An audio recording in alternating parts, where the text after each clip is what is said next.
Welcome to Wellness and Care by Laurie. I'm with Robert Althuis, and he is Get better every time. I'm getting so good with these names. I love it. By the 7 8 segment, you're going to nail it. You're going to absolutely just, I'll give you a 10. Thank you so much, Robert. He is an author,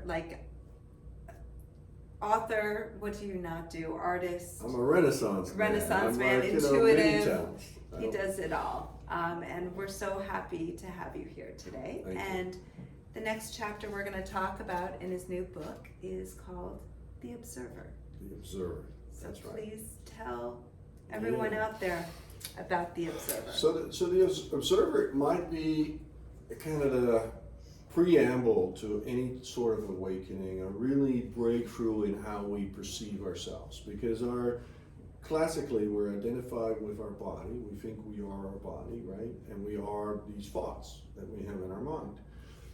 And at that level, we really have no way of really stepping into our full power. And I'll explain what that means, because when we identify with our body instead of we have a body, there's something that has a body, right? And we are our thoughts. Now we're in it.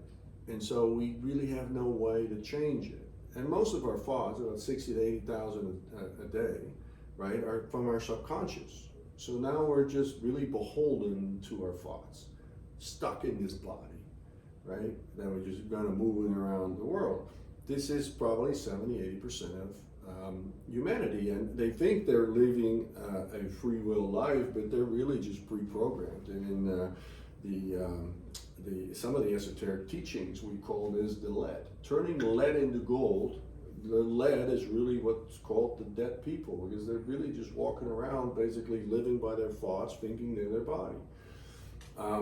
Now, the observer is where we create just a teeny little bit of distance, 2 millimeter distance, because something is seeing these thoughts and something is experiencing this body.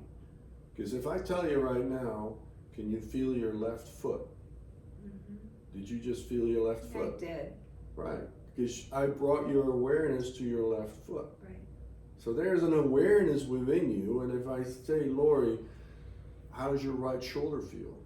Mm-hmm. You just felt your right shoulder, mm-hmm. right? Mm-hmm. So clearly you're not your body, because there's something I can move by just asking you a question. I can move your awareness to another place in your body. Now, I can ask you right now, what did you just think? And you can. I want you to get to the observer. I'm You're getting there. I'm taking you there. Yes, you are there. I'm just kidding. So I'm there. Because you just had this thought. I want you to take me to the observer, but you could observe the thought. Did you not? Yeah, I did. That's your awareness. That's the observer. And so once we realize that I'm actually the one seeing these thoughts, I'm actually the one experiencing this body, when I now put my awareness to my left pinky, I suddenly feel it, I can move it. Yet there's an intelligence that's actually organizing this body. I don't even have to think about it. Are you thinking about breathing right now? Your heartbeat? You're thinking about 700,000 different functions that are going on this second in your body? You're not thinking about any of them. There's an intelligence that runs all that for you. You don't even have to think about it. But the moment you put your awareness on it, now you can notice your breath. You can feel your heartbeat, right? Mm-hmm. You can feel your hunger. There's an awareness, there's an observer that has this body, right? We have a body. We are not the body. And then we have these thoughts, but we are not the thoughts. Now, when I create a distance between these thoughts and the observer, now I can say, do I want these thoughts? Where are these thoughts coming from? How can I change these thoughts? Because if these thoughts are not empowering, pretty, if these thoughts bring me into depression, if these thoughts bring me sadness, if I'm stuck in a rut, if I don't know how to change, if these thoughts are just coming up all the time, but I can now observe them, now I could do something with them. Now I can say, I want different thoughts. How do I do that? So now I can go into my subconscious and I can say, hey, this stuff keeps coming up. Where's this coming from? Well, thoughts are really originated from our beliefs. That's how we go with mind. And so we have a whole library of experiences our whole life, the way we perceive reality. That creates a database, right, of experiences which we form stories around. These stories and narratives become our beliefs. Our beliefs is actually what triggers our thoughts. Our thoughts is what triggers our emotions. Our emotions is what makes us act or not act on something. If these emotions are fear or tight in our stomach, we might not do something that we know we should be doing, and then the results show up to reinforce it. This is called a psycho-cybernetic loop. It's a loop. So if we want to change what's in the loop, we want to change the results, we got to change the beliefs. We cannot change the beliefs unless we can observe them. If we think we are the beliefs, how are you going to change it? Right? And so this is really where the observer comes from. The awareness of, I am not these thoughts. These thoughts are malleable. These thoughts can be changed. They can be dismissed. They can be literally reprogrammed. So I can reprogram what I think. So you did this a lot, the observer, because, can I go back to an old Please. segment? Go for it. Because of your dad, almost, maybe. Of course, because Yeah. I had beliefs around my dad, and I had, it triggered a lot of emotions, and it triggered certain behavior, and I had to really go in, like, where's this coming from? Why do I have such low self-worth? Even though I'm successful in the world tells me I'm successful. I have money and houses and cars and beautiful women and kids and toys, and I have everything. That you didn't have. Yet I don't feel full. So my beliefs were that there was something missing. So this is where, okay. Right? Now I. And so when I could start to observe it, like, where is this coming from?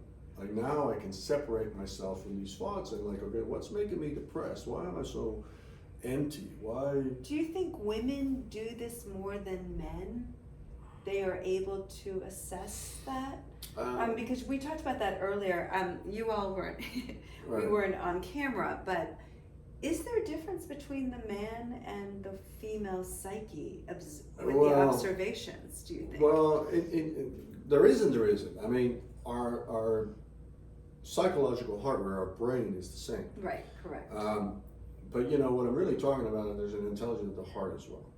And the intelligence of the heart actually ties into our supra-rational mind. So this is actually an intelligence that we have here. And this is called the feminine intelligence. This is called our masculine intelligence. And so women are more naturally in tune with their heart, the heart's intelligence, which kind of taps into this database called the universe, because there's information in all energy and all light. And so we are an ocean of energy, and all energy is information. I mean, this is like quantum physics. This is not like Robert making up stories. So, Einstein can tell you this, right? There's information in every little bit of energy. And so we can draw on that, and that's actually comes through our heart, feminine intelligence. So there's a language of the heart, which women are much better skilled at. And this language is called feeling, intuiting, direct knowing, right? And the wisdom that's gained from that, women are more in tune with that. Now that language can be learned just as easily by men. It's just our society, our Western culture doesn't really tell men, because the heart whispers and the mind screams.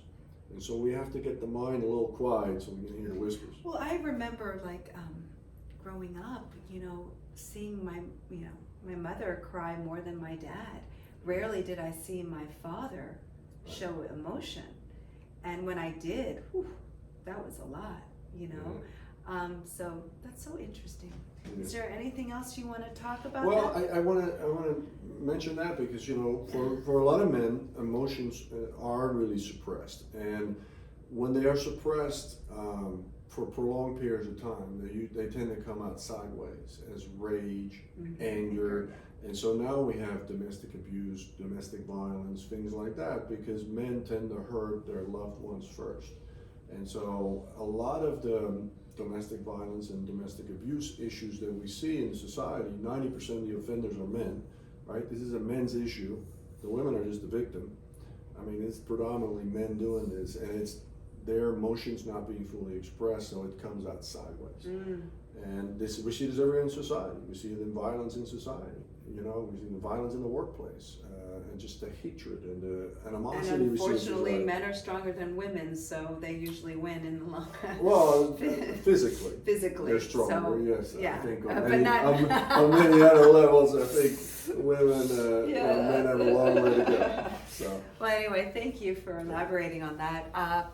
Thank you, subscribers, new subscribers, and please do not forget to comment if you want to hear more, or let us know if something you're interested in. We'd love to hear from you. Sounding off from Boca Raton. Thanks, Robert. Thank you.